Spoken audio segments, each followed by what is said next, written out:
स्वागत है आपको एक बार फिर से मेरे YouTube चैनल पर। तो आज क्लास 11 के रसायन विज्ञान अभ्यास 5 में आज हम लोग पढ़ेंगे ग्राहम का विसरण का नियम क्या होता है। ग्राहम ने क्या नियम बताए थे आज इस वीडियो में बताया जाएगा और आप सभी विद्यार्थी इसे अपने कॉपी में नोट करते चलिएगा, जिससे आपका एक नोट्स भी बनता रहेगा। तो अब यहाँ लिखेंगे हेडिंग को ग्राहम का विसरण नियम। तो ग्राहम ने क्या बताए थे? इन्होंने बताए थे कि स्थिर ताप पर और दाब पर किसी गैस का जो विसरण दर होता है उसके घनत्व के वर्गमूल के व्युत्क्रमानुपाती होता है। तो यहाँ पे लिख लेंगे इस नियम के अनुसार, इस नियम के अनुसार मतलब ग्राहम के नियम के अनुसार होगा, इस नियम के अनुसार। और यहाँ अनुसार लिखने के बाद से अब यहाँ डबल इनवर्टेड कॉमा में लिखेंगे। तो डबल इनवर्टेड कॉमा में क्या लिखेंगे? अब यहाँ से जो है लिखेंगे स्थिर ताप पर, क्या लिखेंगे? स्थिर ताप एवं दाब पर, स्थिर ताप एवं दाब पर, स्थिर दाब एवं ताप पर किसी गैस का विसरण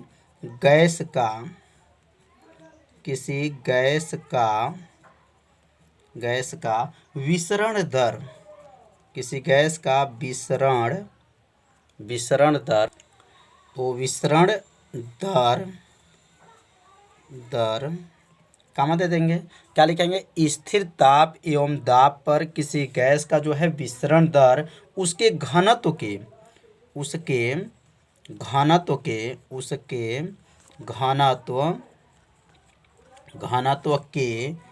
वर्गमूल, घनत्व के क्या लिखेंगे? वर्गमूल, घनत्व के वर्गमूल के व्युत्क्रमानुपाती होते हैं, वर्गमूल के व्युत्क्रमानुपाती होता है। बहुत आसान है, बस इसे 2 बार 3 बार पढ़िएगा तो आपको क्या हो जाएगा? याद हो जाएगा। तो व्युत्क्रमानुपाती यहाँ लिख लेंगे होता है। तो कैसे बोलेंगे? एक बार और बोला जाएगा तो कहेंगे स्थिर ताप एवं दाब पर किसी गैस का विसरण दर उसके घनत्व के वर्गमूल के क्या होता है? व्युत्क्रमानुपाती होता है। अब यहाँ लिखेंगे ग्राहम का विसरण नियम कहलाता है। किसका? ग्राहम का विसरण नियम कहलाता है। ग्राहम का विसरण यहाँ लिखेंगे नियम कहलाता है, नियम कहलाता है। तो अब ये नियम को कैसे याद रखेंगे? तो ये जो लिखे हैं इसको याद करने का तरीका क्या है? तो अब यहाँ तरीका के बारे में समझेंगे। मेन जो सूत्र है यहाँ से इसको बोल सकते हैं जो आर का नाम है विसरण दर है, और यह जो है व्युत्क्रमानुपाती होगा, 1/√, जो है डी हो जाएगा। तो अब इसी से जो है ऊपर जो है परिभाषा को लिखा गया है, बस थोड़ा सा आप ध्यान दीजिएगा, अभी आपको ये नियम क्या हो जाएगा? याद हो जाएगा। तो क्या कहेंगे? स्थिर ताप पर और दाब पर किसी गैस का जो ये विसरण दर है, क्या नाम है इसका? विसरण दर, इसके घनत्व, इसका डी का नाम घनत्व है और ये जो अंडर लगा इसको वर्गमूल कहा जाता है। तो लिखेंगे विसरण दर उसके घनत्व के वर्गमूल के, और ये चिन्ह का नाम क्या हो जाएगा? व्युत्क्रमानुपाती है। क्या नाम है? व्युत्क्रमानुपाती नाम है। तो कैसे ये जानेंगे व्युत्क्रमानुपाती है? क्योंकि यहाँ बटे में है तो इसका नाम व्युत्क्रमानुपाती है, अगर ये बटे में नहीं रहता तो इसका नाम अनक्रमानुपाती होता, इस चिन्ह का नाम। तो चिन्ह का नाम आप लोग कैसे जानेंगे? बटा है तो व्युत्क्रमानुपाती बोलेंगे, बटा नहीं है तो क्या बोलेंगे? अनक्रमानुपाती बोलेंगे। तो कैसे बोलेंगे? किसी गैस का विसरण दर जो है उसके घनत्व के वर्गमूल के क्या होता है? व्युत्क्रमानुपाती होता है। ग्राहम का विसरण नियम कहलाता है। मतलब इसका जो नियम है इसी में छिपा हुआ है, बस बनाना आपको सीखना है कैसे इसको बनाया जाएगा। तो अगर यहाँ 2 गैसों की बात किया जाए, अगर 2 गैस है तो 2 गैस का अगर विसरण दर लिया जाए तो यहाँ लिखेंगे 2 गैसों के लिए, यहाँ लिख लीजिएगा 2 गैसों के लिए, 2 गैसों के लिए, 2 गैसों के लिए। तो जब 2 गैसों के लिए यहाँ पे नोट करेंगे तो यहाँ सूत्र क्या बनेगा? 2 गैसों के लिए सूत्र आप लोग याद रखिएगा कि अब यहाँ बन जाएगा R1/R2। क्या बनेगा? R1 बटा क्या होता है? R2 हो जाएगा, बराबर हो जाएगा, और यहाँ 1 बटा जो है, और ये अंडर रूट में है तो क्या लिखेंगे, यहाँ पे अंडर रूट में लिखेंगे d1 बटा क्या हो जाएगा, d2 हो जाएगा। तो ये कितने गैसों के लिए है, तो 2 गैसों के लिए है। तो ये d2 जो है सबसे ऊपर चला जाएगा, जो नीचे रहता है सबसे ऊपर जाएगा। तो यहाँ क्या बनेगा, r1 बटा क्या हो जाएगा, r2 बराबर हो जाएगा, और ये अंडर रूट ऊपर जाएगा तो अंडर रूट क्या बनेगा, d2 हो जाएगा, और नीचे क्या हो जाएगा, अंडर रूट जो है यहाँ d2 हो गया, और यहाँ क्या हो जाएगा, d1 हो जाएगा। मतलब ये जो नीचे वाला था वो कहाँ चला गया, सबसे जो है ऊपर चला गया, तो अंडर रूट d2 बटा क्या बना, d1 बन गया। तो सूत्र आप लोग इसको याद रखिएगा कि r1 बटा r2 बराबर क्या होता है, अंडर रूट में d2 बटा क्या हो जाएगा, d1 होता है। चाहे इसको आप एक ही जो है अंडर रूट में लिखना चाहे तो एक ही अंडर रूट में लिख सकते हैं, जैसे यहाँ पे या करके लिख सकते हैं, या लिख सकते हैं कि r1 बटा क्या होगा, r2 बराबर हो जाएगा, और यहाँ अंडर रूट हो जाएगा, एक अंडर रूट बना सकते हैं, और यहाँ लिखेंगे d2 बटा क्या लिख सकते हैं, d1। मतलब यहाँ चाहे तो आप अलग अलग भी बना सकते हैं, और चाहे तो आप एक ही में जो है इसको लिख सकते हैं, d1 बटा क्या है, d2 लिख सकते हैं। तो समझ में आ गया होगा ग्राहम का जो है विसरण नियम क्या है। और ये विसरण नियम जो है 2 विसरण नियम बना है। ग्राहम का जो नियम बना है तो एक जो है घनत्व पे बनाए हैं, और दूसरा जो सूत्र बनाए हैं वो अणुभार पे बनाए हैं। किस पे बनाए हैं, अणुभार पे। तो अब ये तो घनत्व वाला तो समझ में आ गया होगा। अब इनका जो है दूसरा नियम जो बना है ग्राहम का जो विसरण नियम जो दूसरा है, अब उस नियम के बारे में भी समझ लेंगे। तो अब ग्राहम का जो है दूसरा नियम क्या है, तो अब यहाँ लिख लेंगे, यहाँ पर हेडिंग भी लिखना चाहें तो लिख देंगे ग्राहम का जो है विसरण का नियम है।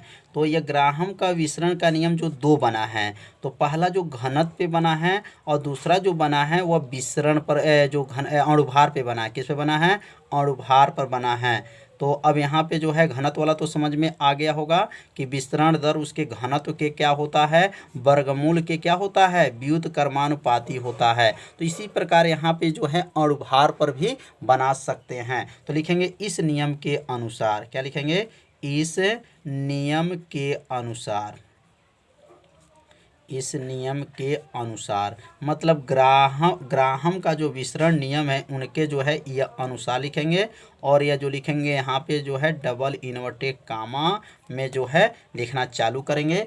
क्या लिखेंगे, जैसे उसमें लिखे थे उसी प्रकार इसमें भी लिखेंगे, स्थिर ताप एवं दाब पर। क्या लिखेंगे, स्थिर ताप, स्थिर ताप एवं क्या लिखेंगे, दाब पर, स्थिर ताप एवं दाब पर, स्थिर ताप एवं दाब पर किसी गैस का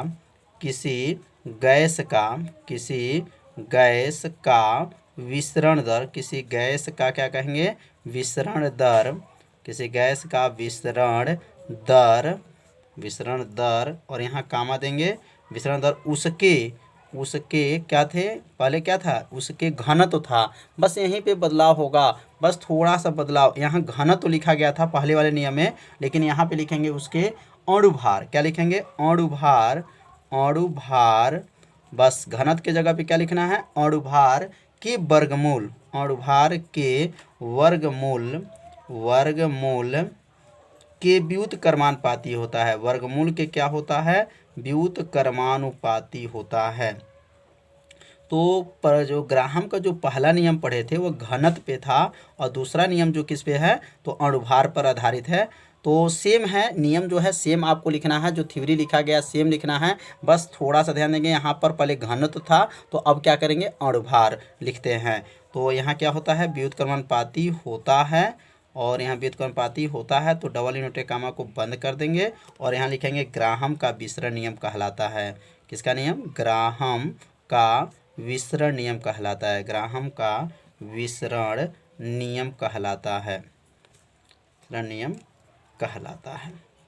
तो समझ में आ रहा होगा।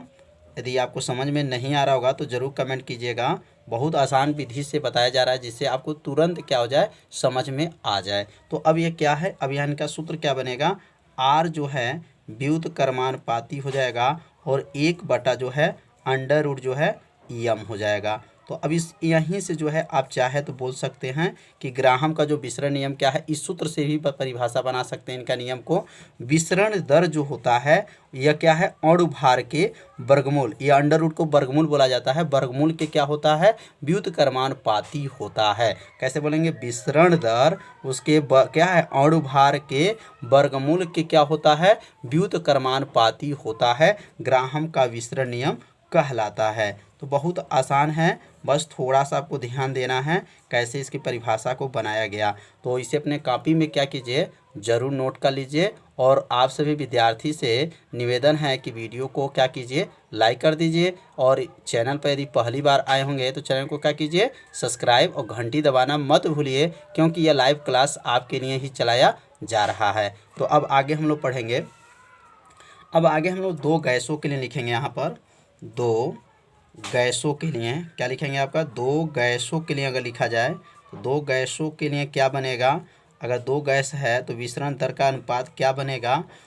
बहुत से विद्यार्थी जो है कमेंट किए थे, सर न्यूमेरिकल नहीं बता रहे हैं। जो अभ्यास जब समाप्त हो जाएगा तो आपको पूरे एक एक न्यूमेरिकल को हल करके बताया जाएगा। तो न्यूमेरिकल के लिए चिंता मत कीजिए, न्यूमेरिकल हल कराएंगे हम जरूर जब चैप्टर ये समाप्त हो जाएगा।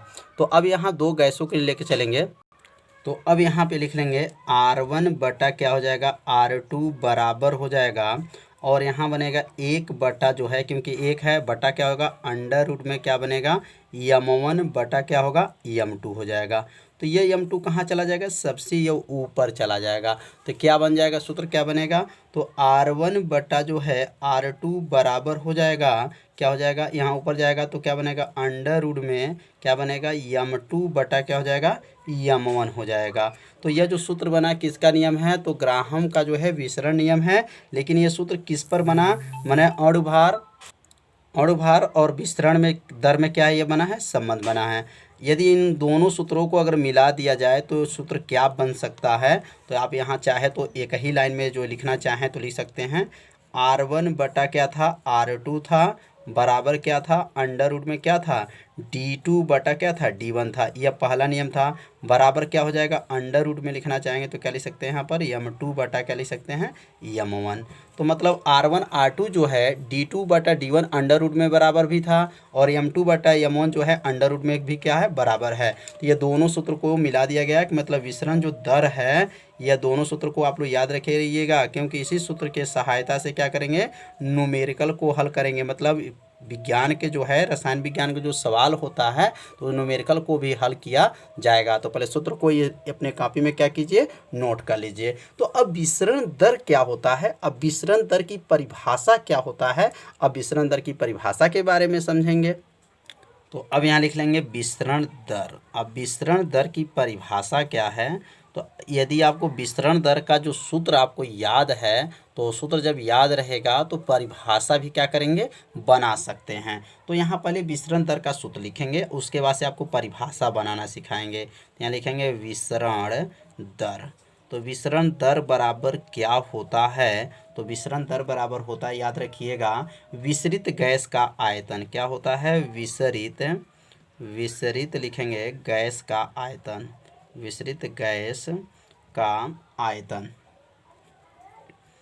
आयतन होता है, बटा होता है विसरित गैस का आयतन बटा, और यहाँ होता है विसरण में लिया गया समय। क्या लिखेंगे, विसरण में लिया गया समय, विसरण में लिया गया समय। तो सूत्र को इसे पहले अपने कॉपी में क्या कीजिए, नोट कर लीजिए, क्योंकि इस सूत्र के सहायता से ही क्या करेंगे, न्यूमेरिकल हल करेंगे। तो सूत्र तो बहुत कीमती है। तो अब यहाँ से इसकी परिभाषा कैसे बनेगा, विसरण दर का जो सूत्र तो लिख दिए हैं, तो अब इसे परिभाषा अगर बनाना हो तो कैसे परिभाषा बनेगा, तो अब परिभाषा बनाना सिखाएंगे।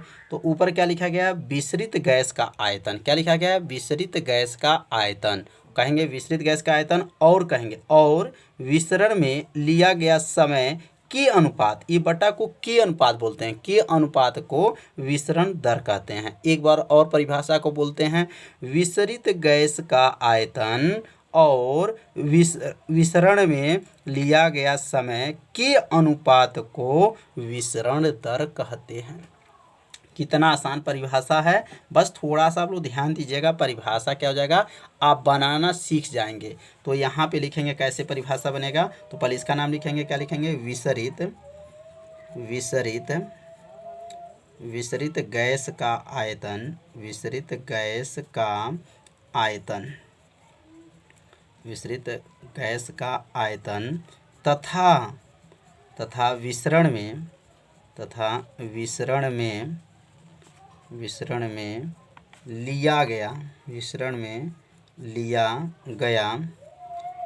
गया समय, लिया गया समय के अनुपात, लिया गया समय के अनुपात को, लिया गया समय के अनुपात को क्या कहते हैं, विसरण दर कहते हैं, विसरण दर कहते हैं। इसे क्या लिखेंगे, कहते हैं इसे आर से प्रदर्शित करते हैं, इसे आर से प्रदर्शित करते हैं, आर से प्रदर्शित करते हैं। कितना आसान है, बस थोड़ा सा आपको ध्यान देना है। तो क्या कहेंगे, विसरित गैस का आयतन तथा विसरण में लिया गया समय, पहले ऊपर वाला नाम लिखिएगा, और विसरण में लिया गया समय के अनुपात को विसरण दर कहते हैं, इसे आर से प्रदर्शित करते हैं। तो समझ में आ गया होगा कि विसरण दर का सूत्र कैसे बना, परिभाषा कैसे लिखा गया। तो पहले परिभाषा लिखने से पहले सूत्र को आप लोग याद कर लीजिएगा, उसके बाद से परिभाषा जो है लिखना चालू कीजिएगा। तो आज का पढ़ाई कैसा था, आप सभी विद्यार्थी जरूर कमेंट कीजिएगा, वीडियो को लाइक कीजिएगा, चैनल पर पहली बार आए होंगे तो चैनल को सब्सक्राइब और घंटी दबाना मत भूलिए, क्योंकि यह लाइव क्लास आपके लिए ही चलाया जा रहा है। तो आज का पढ़ाई जो रहेगा इतना ही रहेगा, मिलते हैं अब अगले भाग में, तब तक के लिए सभी विद्यार्थियों को नमस्कार।